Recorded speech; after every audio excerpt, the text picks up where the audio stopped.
While we're all dying to see the upcoming season of Stranger Things, here are 8 movies and shows to tide you over until we return to the Upside Down. Hi, I'm Clive, and you're watching Awesome Movies. Get your popcorn ready. Home of a King, Castle Rock. For our first must-watch show, we're diving into the psychology behind weird events. And who better to encapsulate that than Stephen King?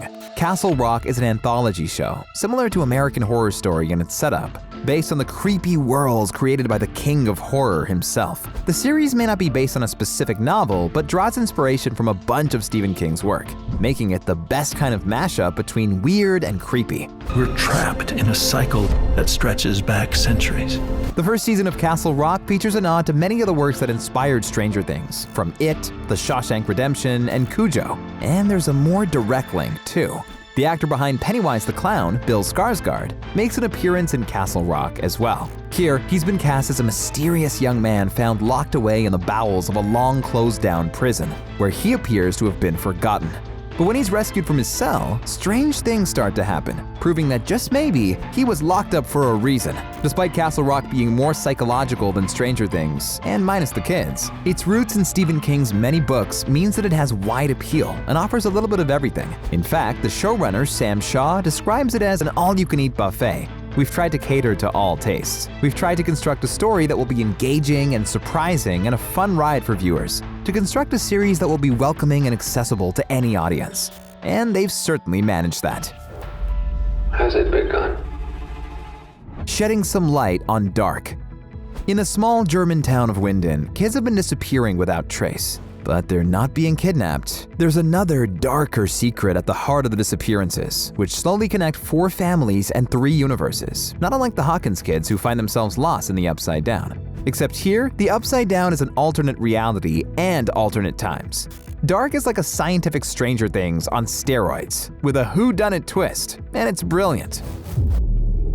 Gestern, heute Morgen folgen nicht aufeinander. Sie sind in einem ewigen Kreis miteinander verbunden. Hailed as the German Stranger Things, Dark was actually inspired by It and Twin Peaks. The show's creator explains the 80s was a big inspiration, and Stephen King, we loved It. But we are more based on science, to be honest, than in Stranger Things, where it's monsters. We're the dark European brother of Stranger Things. But that doesn't mean that the world of Dark is free from monsters. Here, the monsters are within us, and things seem normal on the surface. While this aspect of the unknown adds to the mysterious suspense of the show, it also allows for the contrast between everyday suburbia and the supernatural that has made Stranger Things so successful and addictive. Like Stranger Things, Dark also makes use of 80s pop culture references. From The Breakfast Club to Back to the Future, it hits all the right notes for fantastic nostalgia. Enter Player 2, Counterpart. If the idea of alternate universes in foreign settings appeals to you, this show will blow your mind. Counterpart's premise is in its name, a second version of something. The series follows a UN employee in Germany, Howard Silk, whose agency works to hide a doorway into a parallel universe, as well as a slowly developing war between the 2 worlds. To his surprise, Silk realizes that this parallel universe is largely the same as his own, but with subtle differences. It is even populated by the same people, and Silk learns that in the other world, he's a high-level spy with a nasty streak, and things are about to get political, complicated, and fantastic. I have come to this building every day and done my job. 3 decades I've given to this office. I don't know what we do here. The other side, Whatever you do, don't panic. Unlike the other shows and films on this list, Counterpart has the added complexity of JK Simmons, really showing his talent by playing 2 characters at the same time. And this added complication is made even better by brilliant editing. Just don't be fooled into thinking JK Simmons has a twin, and attention to details is what really sets the show apart from its contemporaries. The differences between the universes is subtle and carefully considered. As JK Simmons explains, we wanted to make a show for smart people, and you want them to really want and need to pay attention. You don't get up and go to the refrigerator without hitting pause when you're watching this show. Unlike Stranger Things' portrayal of real monsters and terrors, Counterpart focuses instead on the unknown and the age-old question of what if. What if you chose a different career or things worked out another way? To complement this, it's got a dark James Bond feel to it, with sexy espionage and high-stakes political secrets and military interventions. So, though it doesn't take a conventional sci-fi route and there are no children to speak of, Counterpart offers something for everyone. E.T. Call home! If you need more 80s nostalgia and kids working against the government, look no further. When Elliot finds a cute alien stranded on Earth, it's the start of an emotional roller coaster, with a young boy and his siblings desperate to get E.T. home safely, not unlike the events in Hawkins. Many fans compare 11 to E.T., and the arguments are pretty convincing. Not only does Mike's gang have to protect their friend from government scientists who want to experiment on her, but they dress her up in a wig to pass for normal, just like the kids did to E.T.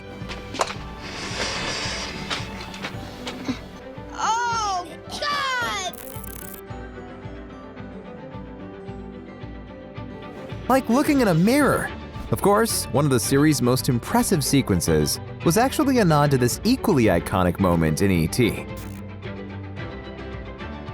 But that's not the only connection between the film and the series. While E.T. lacks the violent, otherworldly threats of Stranger Things, it shares the premise that people can be monsters too, and that kids can, in fact, save the day. Right in the feels! We've seen it before. It's not just nostalgia and kids saving the day that makes Stranger Things so awesome. We're also there for the horror. And what's more horrific than a murderous clown terrorizing children? It may have been inspired by a Norwegian fairy tale featuring trolls living under bridges. But Stephen King managed to take this premise a step further. Every 27 years in the town of Derry, children mysteriously disappear, lured away by an evil entity posing as a sinister clown called Pennywise. That is, until the 1980s, when a group of kids decide to stop Pennywise and end his reign of terror. The Duffer Brothers have been vocal in how It was a major inspiration for Stranger Things. Not only does the film feature a group of kids trying to slay a monster in the 80s, but they've got to do it before their town is destroyed. Despite giving us major Hawkins vibes, there's another connection that's more literal. Finn Wolfhard was actually cast as Richie. It is basically a scarier, clownier version of Stranger Things, which could have something to do with the fact that King wrote the book under the influence of narcotics. Maybe he was having a bad trip? Utopia, a not-so-perfect world. And bad drugs are basically the premise of this British TV series, which focuses on a global flu pandemic that's been designed to solve the problem of overpopulation. But there's a catch. The conspiracy relies on the virus's ability to target specific groups of people through genetic engineering, and it's all explained in a graphic novel discovered by a small group of loyal geeks. Unfortunately, this means they know too much, and the government needs to keep them quiet at all costs. We're closed.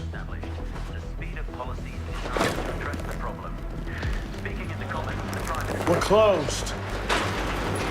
Where is it? What's the matter with you? I just said we're closed. Besides Utopia's love of violence, which probably makes it a bad choice for a young audience, sorry kids, there's nothing to fault about this series. In fact, not only does it have a 100% rating on Rotten Tomatoes, but it's just been re-released for American audiences, under the leadership of Gillian Flynn. But what makes it so good? Flitting between the 1970s and the present, this show not only ticks the box for retro timing, but its use of color and an amazing soundtrack make it feel like you've just dived into a graphic novel. The writers have explained that the show is inspired by glorious 1950s Technicolor, a whirlwind of yellow, blues, and pinks. Add a classic evil scientists, assassins, and a global pandemic, and you get something that's not just relatable and clever, but hella entertaining. Death-defying daring in the OA. If alternate realities aren't strange enough for you, what about moving between universes while gaining awesome abilities? In the OA, that's exactly what happened to Prairie, a blind 20-something who disappears for 7 years. When she eventually returns, she's no longer blind. Not only has she seen some messed up things, but she's been a lab rat too. Along with 3 others, she was kidnapped by a mad scientist who is convinced that near-death experiences bring us closer to the other side, and he's willing to kill to prove it. After Prairie escapes, she leads a group of misfits to try and prove that the world holds more secrets than we can imagine. I want you to imagine everything I tell you as if you're there yourself. As if you're with me. As if you are me. I didn't disappear. I was present for all of it. The OA may only have got 84% on Rotten Tomatoes, but Prairie has a lot in common with 11, and in a pinch, you could imagine Prairie as an older, wiser version of Elle with different powers.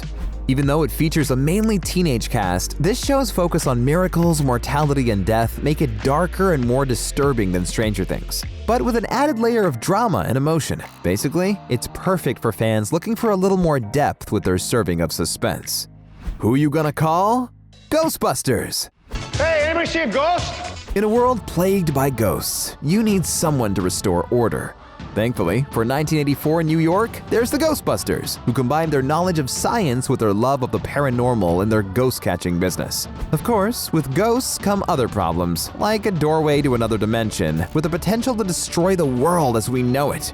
If this plot sounds familiar, it's because the film partially inspired Stranger Things, and even inspired the gang's epic Halloween costumes in Season 2. In some kind of alternate reality, you see what I did there? We might even consider Stranger Things an origin story for Ghostbusters. A group of geeky kids who find out that in a town like Hawkins, the paranormal is actually pretty normal. Try to imagine all life as you know it stopping instantaneously and every molecule in your body exploding at the speed of light. Right, that's bad. With such a great plot, a group of friends saving the world from monsters and mayhem with science and sass, it's no wonder the Duffer Brothers drew inspiration from Ghostbusters. But did you know that if Dan Aykroyd had stuck to his original script, Ghostbusters would have felt even more like something out of Stranger Things? In the original plot, the team had proton packs and wands, a la Dungeons & Dragons. We'll be holding thumbs for a remake based on this premise. Are your favorite things to watch for Stranger Things vibes on this list? Let us know in the comments below. And until next time, stay awesome.